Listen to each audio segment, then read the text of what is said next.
Literaturpalast Audiospur. Geschichten aus Südosteuropa. Präsentiert von TRADUKI.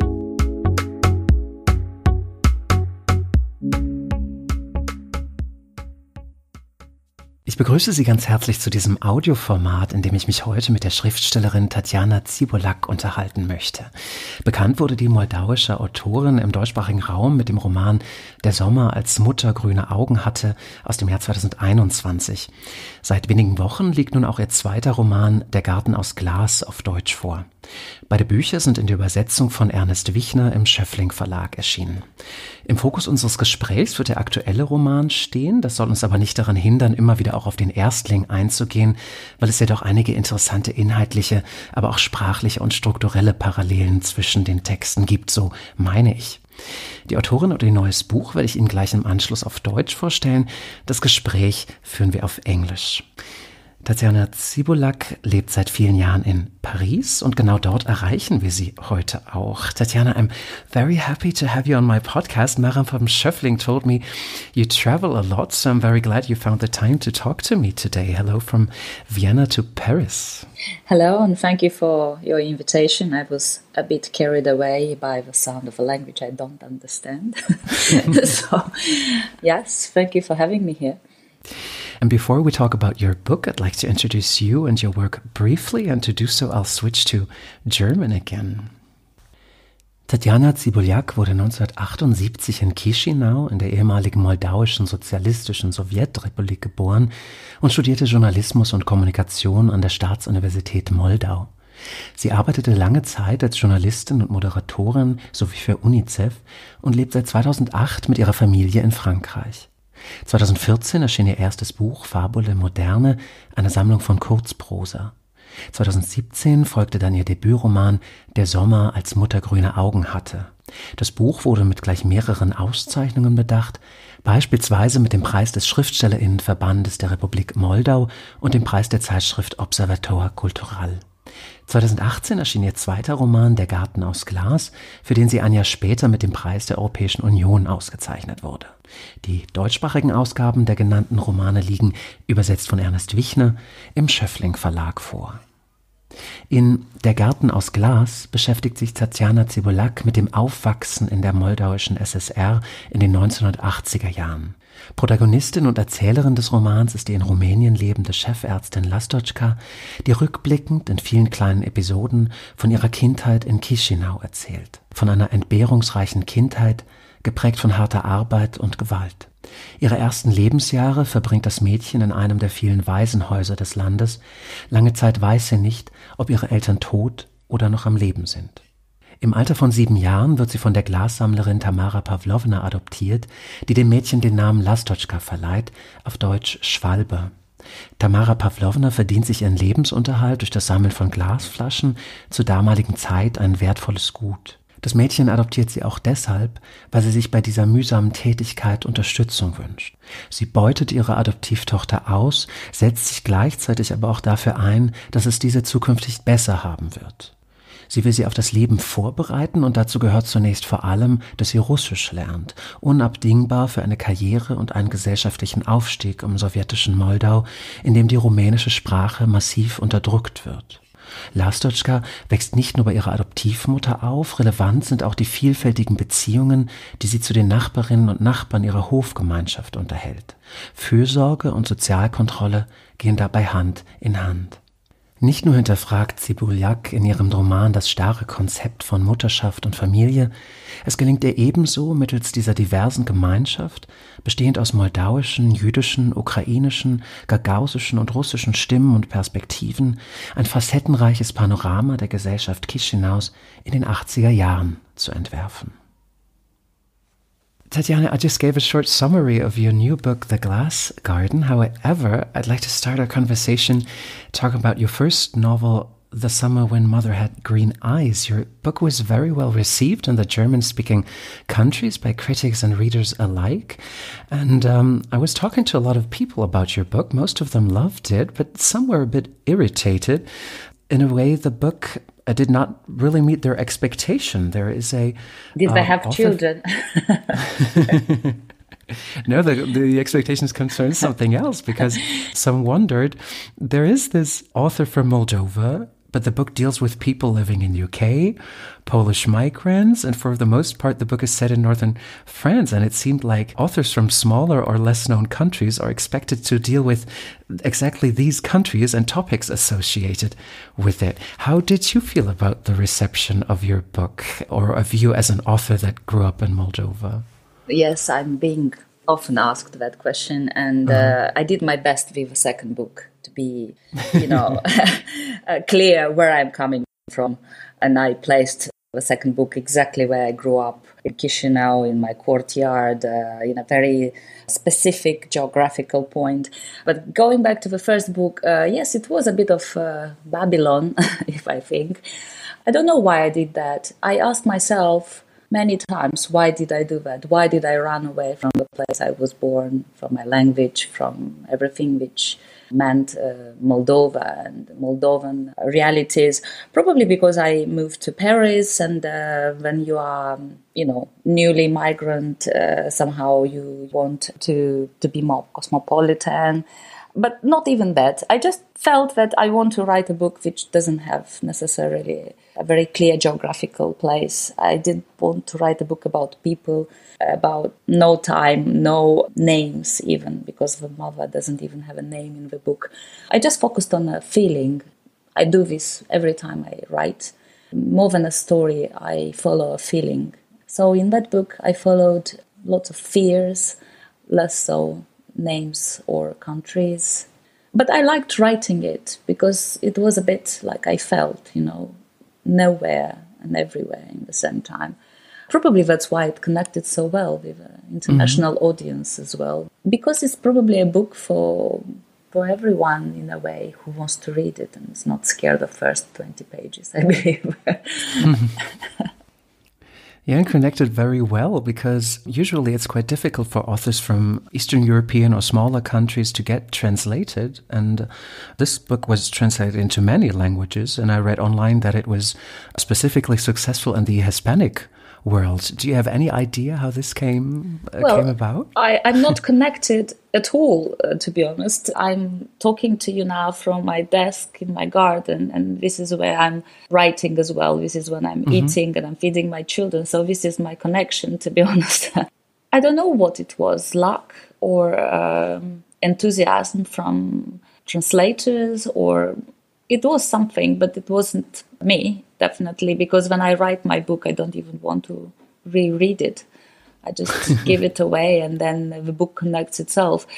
But to do some justice to several people who are important to me, and they became my friends, not only my translators. Ernest Wichner, my German translator, is one of them. I think it begins with them, to be honest. Translators who read Romanian, who go to Romania, who have this keen interest for living Romanian literature, and they read the book, they fall in love with it, and then they just come back and want to translate it into their languages. So this is what happened. And I just want to say that in my personal view, where this enthusiasm is big, the success is big as well, but where the translator is just doing his job, it's probably less so. So yes, it's a bit of luck. It's a bit of luck, yes. Well, we're happy to have you. And I live in Vienna, and when it comes to literature from Austria that is written in German for the most part, there's always this question coming up, what distinguishes this literature from the literature written in Germany, besides differences in dialect that might come up? Is this also a question raised when it comes to literature written in Romanian coming from Moldova? I think that, I don't know, I speak about myself now, but this question about why don't you write about things you know best is a bit tiring, and it's unfair. Because if I would write only about things I know best, it would be very boring. I do want to write about Moldova, but I don't want to write only about Moldova. I'm not interested to fulfill someone's expectations. The second book is about Moldova, but it's not because of that I placed it in Moldova. It's because I just wanted to revisit my childhood, and my childhood was in Moldova. But now I'm writing a book which is completely from nowhere again. And I feel very well. I feel home from nowhere, you know. I don't believe in this thing that writers should be only writing about what they experienced or lived or they know firsthand. If it would be that, I would write only about, you know, my family's drama and my grandparents deported in Gulag and my mom being an enemy of people. So I do have proper stories.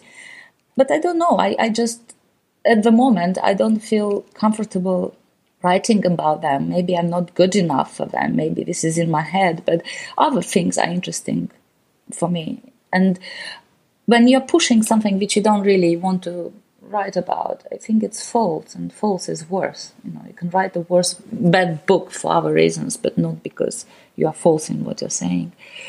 So this was a long answer for your short question.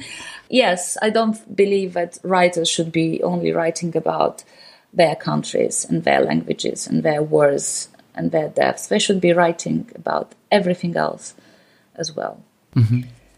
Well, actually, this was not, I didn't try to intend that you should write about Moldova. It was just that. Because I did. You just did. But no, it was really more about the reception of Romanian literature from Moldova and Romania, because here in Austria and in Germany, there is always this comparison. Do Austrians have specific topics they deal with? Usually it's death and Catholicism. They have a different approach to form, but it's really hard to tell. Well, we had for a long time, everyone expects us to write about communism and Ceausescu and post-communism and transition, and we do. But I think that a story which goes through generation can be told differently. It can be the same story, but can be told differently because the person who is telling is different. So I'm the third generation in my family. So even if I will write about deportation and Gulag, I will write it differently than my mom would have or my grandmother would have. I don't think that every writer should be having this kind of historical approach only. I didn't want to make a book about Moldova which should be followed with a, Wikipedia in one hand, because that's not it's not my purpose. I want people to read it and to have a story and to have a feeling after it, or be it happiness or unhappiness or rage or whatever. My purpose in writing, if I do have one, it's not at all to teach. It's only, to give a feeling away, maybe. Mm-hmm. Speaking of feelings, because you mentioned that also your first novel started with a feeling. Can you explain what feeling was there in the first place when you started dealing with your own childhood or writing this new novel? The first book, I wrote it when my children were very small, and I had a constant fear that I'm not a good mother, I'm not doing enough, that they will grow up and have to pay a very fancy therapist to tell them how bad I was with them. They will do that anyway, because children do that anyway. But I just had that constant feeling that I want them to know that I'm doing my best and I love them as much as I can. And then I started writing it, and suddenly I found out that I'm writing with a male voice, which is very weird for me because I never had this intention. But the main character is a teenager. And then I started remembering my own childhood, and other feelings surfaced. My own relationship with my father, which wasn't great at the beginning, but then it ended up well. He's dead now, but it's not because of that it ended up well. He read the book, and I'm happy he managed to read it while he was alive, and he liked it, and that was great for me. But that book was a sort of letter in a bottle, if you want, to my son. And that book, yes, is full of fears and of rage and of frustration, but it's full with love as well, because it's a book which, in my opinion, shows you how to mend things even when you think it's too late. And the messages I got after that book are enough for me. Even if I would get 1/3 of them, I would feel that I did something good for some people, And for the new book? Yes, and for a new book, everyone was asking me what you asked me at the beginning. Why did you not write about Moldova? Why did you choose Polish immigrants? Why England? Why France? And then I thought, yes, why indeed? I am a good person. I can write about Moldova as well. So I went back and I wrote that book, probably because I missed my country more in the last years. Probably because I just felt that it's impossible for me to explain to my children or to this generation or to people who surround me today how we lived then. And I just felt that writing is the best way. But also, I didn't want to make only a story of a girl.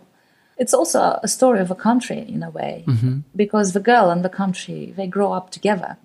Moldova had 10 years in its life which was so, we were so full, we had so many things happening. It's like in other countries, you have this happening in 50 years, and we had them all in 10 years. We had collapse of the empire, independence, a war in Transnistria. We had the explosion in Chernobyl. We had the Glasnost and Perestroika and Sukhoi Zakon. We had everything happening in 10 years.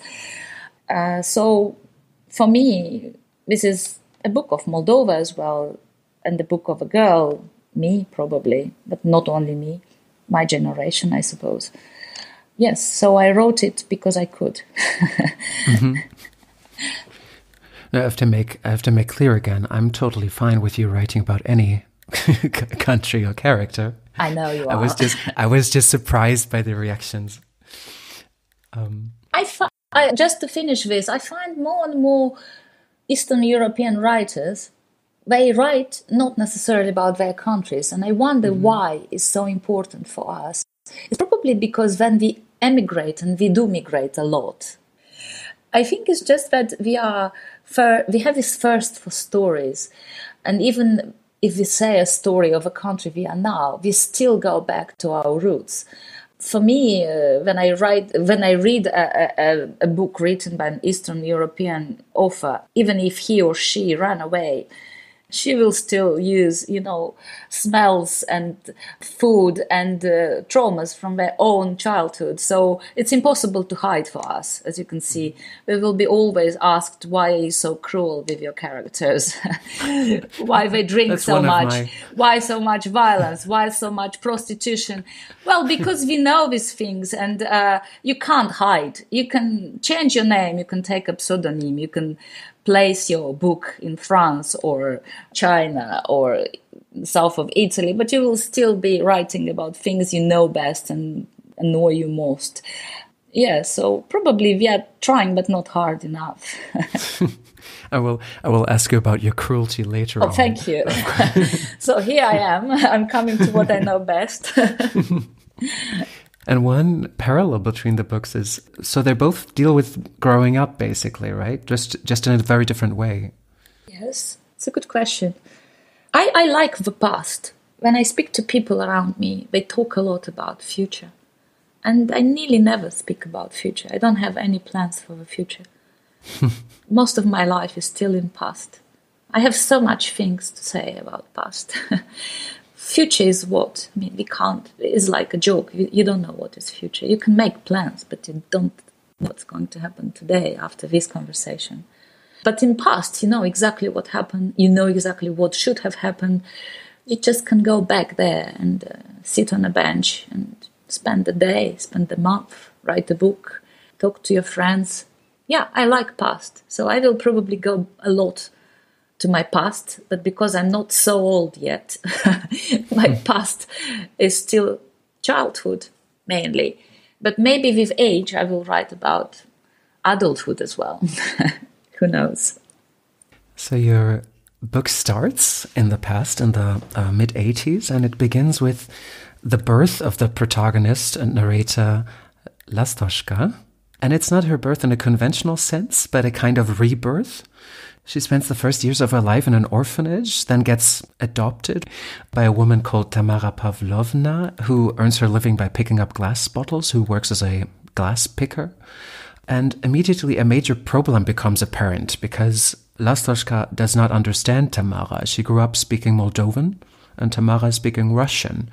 And for Tamara, the most important thing is to teach her the Russian language. She even uses physical violence in order to do so. Can you describe what significance the Russian language and culture had during that period of time we're talking about? Yeah, we're talking about Chisinau, where Russian was the first language, even if most of people were of Romanian ethnicity. So Moldovan, the language which we used to speak, was an invented language, right? So it was invented to keep Moldova apart from Romania, to give them a sort of false identity, to include it in Soviet Union with a specific identity. Just to make it a bit easier for your audience, Moldovan language was basically Romanian language, but written with Cyrillic alphabet, with a Russian alphabet. So if you are Romanian, you can't really read this language. If you are Russian, you can't really understand the language. So the only people who could really, really understand and read this language was Moldovan population at that time, which is a drama in itself. And I did write about this in the book. This is the drama of many generations, and for some people even today it's very difficult to go back to Romanian because they finished schools and training and their specialty was obtained in Moldovan, and then they had to go back to Romanian. It was quite difficult. But you asked me about the Russian language at that time. Yes, it was a very Russified Chisinau at that time. Let me tell you about my own childhood. So at home we were speaking Moldovan. We had Ukrainian neighbors, we had Jewish neighbors, we had, of course, Russian as well. So when you go out and you're a child, what do? You don't start speaking in all these languages. You need one language which unites, and that is Russian, of course. But also Russian was important from another point of view, because we always had this feeling that if you are Moldovan, you're just a sort of second-hand person. You know, you will not obtain much in your life if you speak in Moldovan. So if you had big plans for your children, they should have learned good Russian. Now you could ask me, for instance, did we understand how good or bad is that, speaking Russian instead of your own language? We did understand after all these years. Because now, for instance, I feel that Russian is part of me already, because I learned that language and I loved that language at the time. But now I don't need it so much, but it's still there. You know, if I cut it completely, I would have to cut half of my childhood, half of my memories. And with this war in Ukraine, it's even more difficult. What do you do now? Do you hate it even more? So it is a mess up in a way. If I think what was good about Russian in my own case, probably writing, because I have a sort of different writing from people who write only in Russian or only in Romanian. It's probably part of me still. Some of literature I read when I was young. But Russian was the language of that time. And Lastochka, she had to learn it if she wanted to become whatever she wanted to become, a good doctor and go to Moscow. So Tamara Pavlovna forced her to learn Russian in the way she knew, with violence. But you had to learn Russian, liked it or not. I read in an interview that it was even hard to get books in Romanian. We didn't have them at all. They were forbidden in Moldova. If you wanted to buy books with Latin script, you would have to go to Moscow or to St. Petersburg, where you would find them, you know, on the shelf of foreign literature. But in Moldova, you could be arrested for that. So all the books we had in Romanian, we had to hide all the time, and we never spoke about them at school. So, you know, you would get in trouble. You would lose your job for that. So we didn't really talk about them, even if we knew, some of the children knew to read in Romanian, like myself and like some of my friends, because my parents taught me in secret. And now we come to you being cruel. In both of your novels, you deal with protagonists who grew up under problematic circumstances, who are outsiders, who experience mental and physical violence, who are lost in a way. You don't really make it easy for your figures. In both books, I didn't invent cruelty. It's important for me to say that. I don't invent cruelty to shock or to French say, épaté. That's not my point at all. I think that there is a lot of cruelty around us. Unfortunately, in countries like Moldova, we choose not to speak about shameful things, traumatic things. We just hide them nicely and pretend that if we don't talk about them, they don't exist. Those years I grew up in Soviet Union, very, very cruel years. Most of children were beaten. Most of children were exploited through work. Most of children had none of rights they have today, and they didn't know about them. I don't want to say that parents were mean. They didn't know better, They all came, most of parents in my generation, they came from countryside. It's still hard in Moldovan villages. People have to work a lot. And when you speak about cruelty, you just need to understand that they didn't see it like that at that time. But that doesn't mean that that was the correct way to see it. So now when I'm speaking about the cruelty in my books, I'm saying, unfortunately, lots of those things described in the book 50 years ago, it still exists today. So we can't pretend that we don't have a cruel environment in Moldova. But in the same time, I think that cruelty has more definitions than we are used to now. My children never saw how a chicken is killed. If they would go in my childhood, they would feel that their grandmother is a criminal, but she wasn't. She wasn't a woman who saw so much cruelty on people that she wouldn't even think that killing a pig or a chicken means cruelty. For me, cruelty also has different dimensions. So I don't accept that my books are very cruel, but I accept that I'm talking about things which are happening without hiding them in good words, in metaphors. If it's a physical abuse, it's a physical abuse. You can't say it differently. So I'm sorry if it's too much cruelty, but this existed and still exists. Yeah, the protagonist lives in these times that you just told us about, and she feels as an in-between, especially because of the language issue, feels like an outsider. Does this being an outsider or being an in-between have any effect on the narrative itself? Because I think it does. Well, I think it does, because I do feel in-between everywhere. I never felt that I have a place which I would just call forever. I travel a lot. I moved countries. I feel at home everywhere and nowhere. I feel in between because my generation, we were always expecting something to happen. We lived in the middle of a change, a constant change. The languages, the politics, everything was changing around us. We never learned something forever, for good. You knew that today is like this, tomorrow is like that. And I think that I have this feeling all the time, even now, when I'm based in France and I intend to stay here. But if someone would tell me tomorrow you have to go to another country and you take everything you have now, I wouldn't ask so many questions. First thing I would do is probably to start preparing and then ask someone, why? Why do I have to go? We are very used to this thing. So I think my whole generation, it is a generation in between. Because they don't really know who they really are and how they relate to a place, to a person, to a language. Yeah, it is a book of my generation in a way. To me, this being in between is very evident in terms of what is told and also how things are told. And what I find very interesting is that things happen simultaneously, good things and bad things, happiness and sadness. There is this one scene, just an example, this one scene in your book.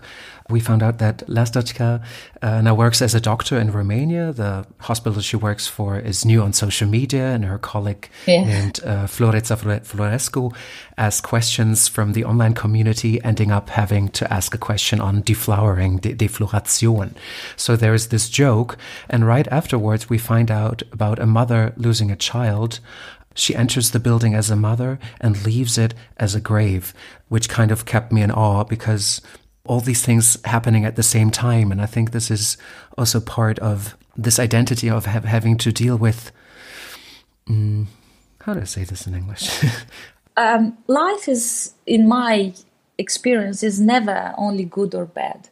I do believe in this kind of carousel of feelings because this is what makes me feel alive, for instance.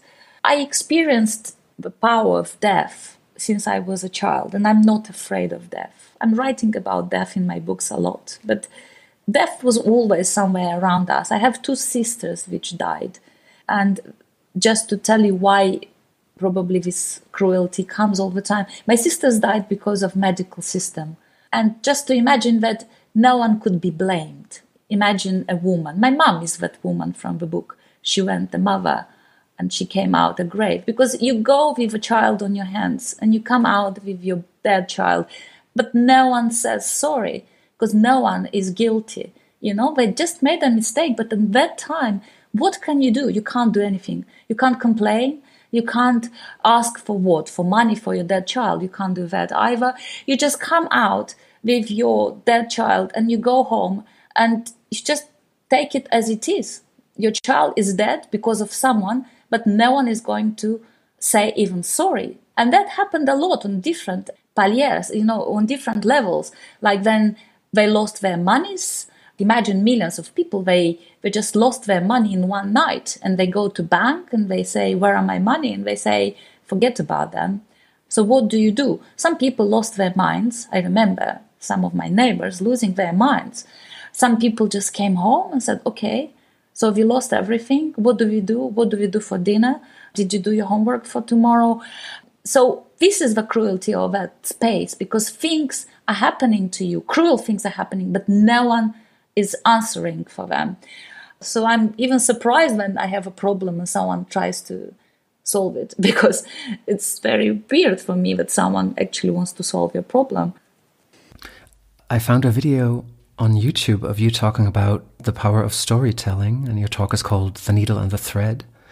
And you talk about your grandmother telling you stories when you were a kid, and you mentioned that her stories were neither happy nor sad. They were something in the middle, connected to reality.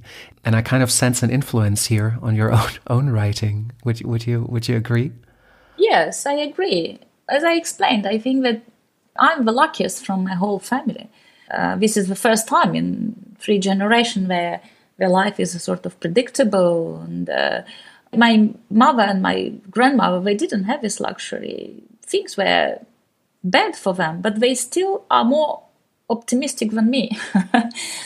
I don't know how my mom is still smiling, laughing, has a sense of humor, has more plans for the future than me, because her life is, you know, she's a kid born in Gulag to die there, and she managed to come back, have children, have grandchildren. And sometimes I'm thinking, how comes we are becoming so depressed so fast? How come we see only bad things around us and we fail to be happy about simple things? But yes, I think that my grandmother's stories influenced me a lot, and my mom's stories influenced me a lot. Their attitude towards life influenced me a lot, because I remember my grandmother as a very beautiful, very old and very beautiful old woman, and just being happy, you know, drinking wine with people, having flowers in her house. And I wonder how that woman, you know, they stole everything from them. They killed their children. My grandfather was paralyzed until he died, but she was still like that. So yes, probably she gave me this infusion forever. And the happiness in my books is from her, but the rest is from me. So everything which is bad is probably from my own attitude to life, towards life. And having this happiness and the sadness, I think also reflects on your use of language. For me, just like in the first novel, you have very angry, aggressive passages, lots of swear words, explicit language. And then at the same time, it's also very poetic. You make use of lots of metaphors. Can you tell me about the specific use of language? I was brought up by my father not to be scared of words. He was a journalist and a writer, so he swore a lot. And I was encouraged to read all kinds of books and make my own opinion about them.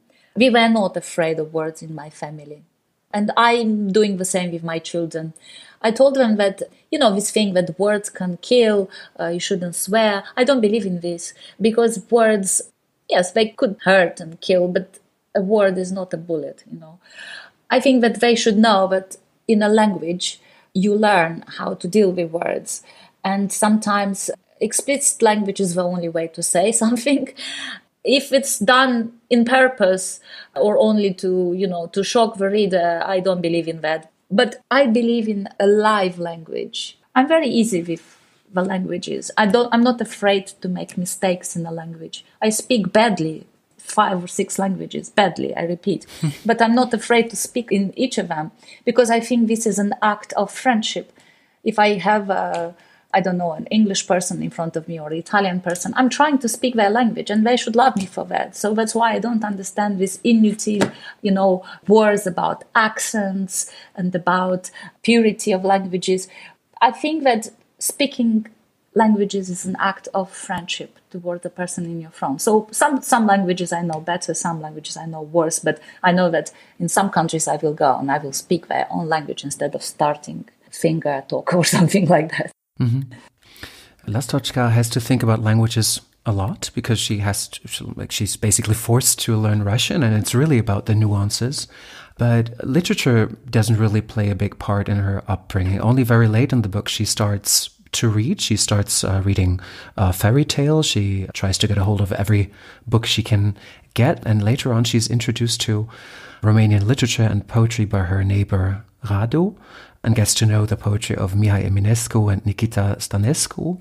Do these poets have an effect on the language in which she's talking to us, the readers? Because, of course, I don't know Romanian, so I couldn't tell. I was just wondering if these poetry she's reading has an influence on her phrasing, or if they're part of the book, if they're kind of in there as well. Well, if we speak about Romanians from Republic of Moldova today, I must tell you that most of children of my age, we did learn Romanian from books, because the language you would hear at that time in Chișinău, for instance, it would be a damaged language. First of all, it would be this hybrid language between unexisting Moldovan and Russian.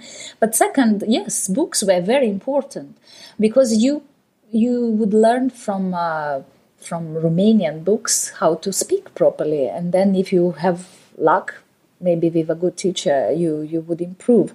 But for most of children, the books were the only way to relearn their own language, to fall in love with Romanian again. Just to say that I'm not Lastochka from the book. I am, but I'm not completely. So at one point I start with my own memories, but then when I understand that I'm speaking about a collective memory of that age, of that place, Lastochka does things which I didn't do. I wouldn't want to be considered Lastochka from the book, because this would be a lie, and I don't want to fabricate a past which I didn't have. But if you ask me about these 2 books, yes, they were 2 books which I remember reading, and they made a big impression on me, especially Nikita Stănescu, which now is, how shall I say, there are different schools of thought about him, whether was he a good or not poet, but for me, that book meant a lot, and that's why I introduced it there. Because that was a book which showed me that you can play with words. You can play with words in Romanian as well as in Russian. It sounds bizarre for a person from abroad who always spoke its own language without problems. But for us, rediscovering the beauty of our own language, learning it properly, it was a big deal. I still remember how proud of myself I was when I went to a sort of Olympiad and I won, I don't know which place, because I spoke so well, so correctly. And this is also a cruelty, don't you think? To be happy that you speak your own language properly.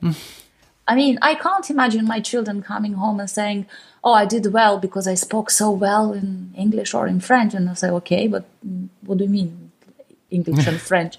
But for us, yes, it was a time when we started learning our own language as we should, walk or brush our teeth every day. We started learning our language. Yes. So And again, I have to make clear, of course, I didn't think you were Lastoshka. Oh, don't worry. I'm much more dur than that. You can think whatever and you can say things. You are actually a very good reader. I'm impressed because of the question you ask and the things you observe. It's interesting. Yeah, it's different in every country, I must tell you. This book is read differently in every country. In Germany, I was asked a lot about exploitation of children, more than in other parts of the world. So I wonder why. Actually, this would lead me to my next question, because Lastochka grew up without literature, without lots of care. She spent her childhood in an orphanage, and this orphanage is described as a place of violence and abuse. Can you describe what living in an orphanage was like in Soviet times? I think an orphanage is a very sad place in the first place already, because you go there, and in Soviet times you go there not only because you lost your both parents and no one else wants you, but also if your parents are alcoholics or really, they can't take care of you at all, and then you're being placed there. But also because imagine you're growing up in an institution without no contact ever with the outside world. And I know that because from my journalistic years, I visited a lot of orphanages, around 200, I would say. Just imagine the number for such a small country, 200. So I would see those people, children, they were scared of everything.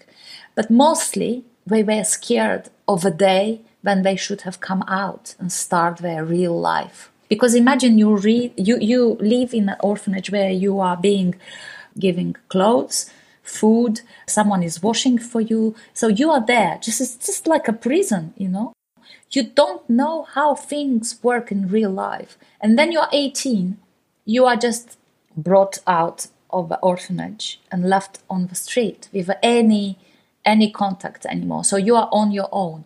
What can you do there? Especially for those who didn't do very well in school, which wasn't difficult. If you were not good in school, you're just out in a world which seems to you even more cruel than the one you've experienced there. Because no one needs you, no one likes you, everyone will always call you an orphan. So it's very difficult to imagine how those children integrate in those times. For me, orphanages were one of the most hideous possibilities of bringing up your children. I forgot what you asked me. What was the original question? I just got carried away. I think the question was answered. Okay. Yeah. So Lastochka doesn't know for a very long time whether her biological parents are alive or not.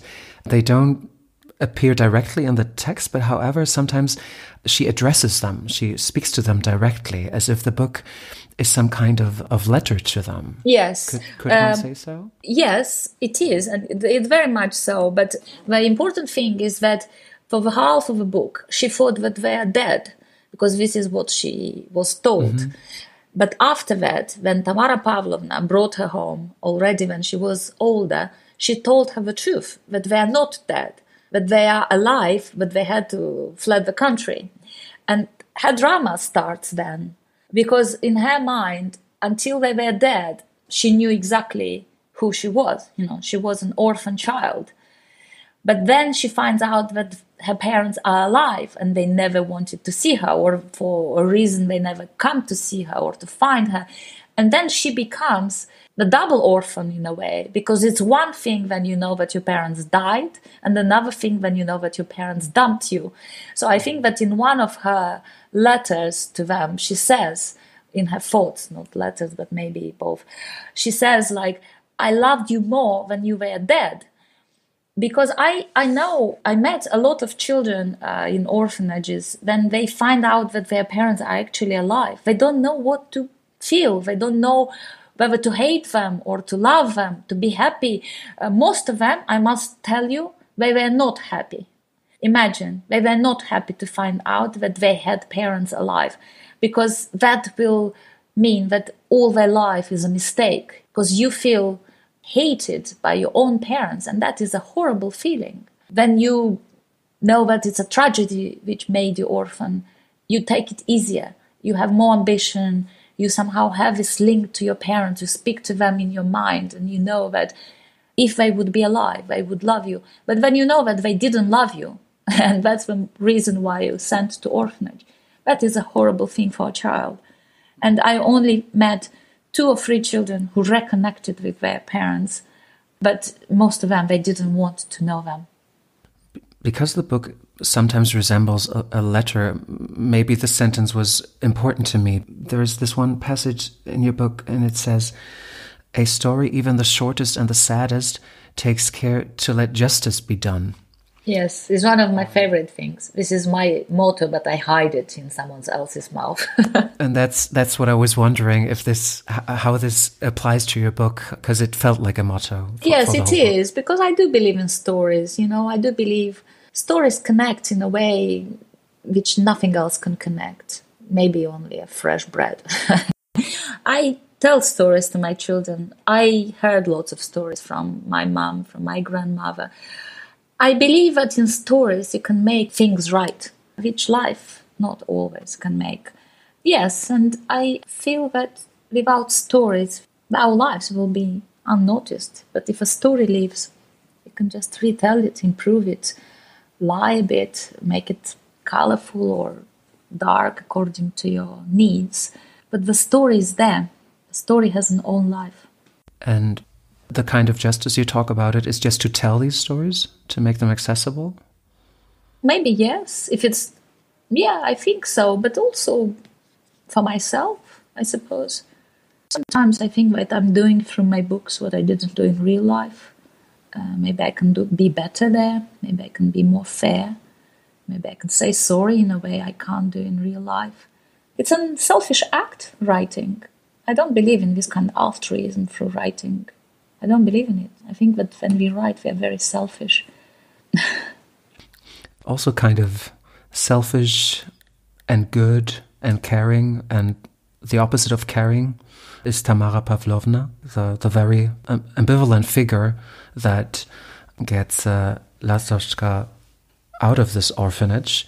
And for a long time I was wondering why she even did that. And I think it's till the end, it's not really clear, maybe. How did you approach this character that is so, or at least for me, it was very hard to figure out what's going on? I can understand that, because Tamara Pavlovna is, in my opinion, she is my favorite, I think, in my book, because she's the typical woman of that time. She's not good, she's not bad. She knows that life is difficult because she experienced it, but she knows that life can be easier if you have money, and she believes in money. Okay, in that time, believing in money, it was something important.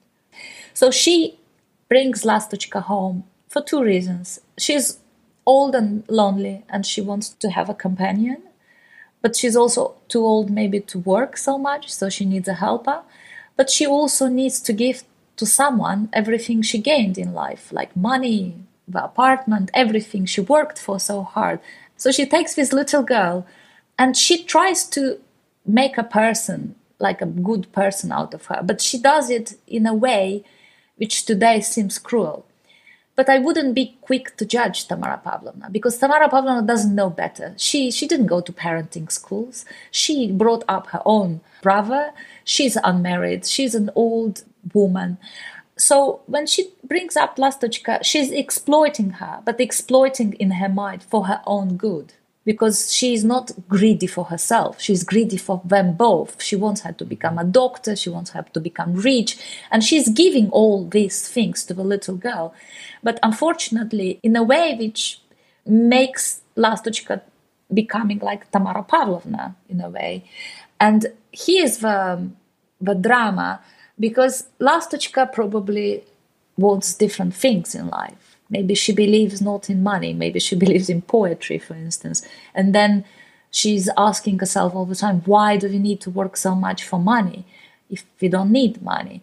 While Tamara Pavlovna doesn't understand how you can like a poem more than 100 rubles. But also I would like you to know that, for instance, my mom's generation, they were told never to love their children in public. When she gave birth to me, she was immediately told by this woman in the hospital, like, never kiss her when she sees you, never hug her when she sees you, never tell her that you love. You should do these things only when she sleeps because you don't want to spoil her.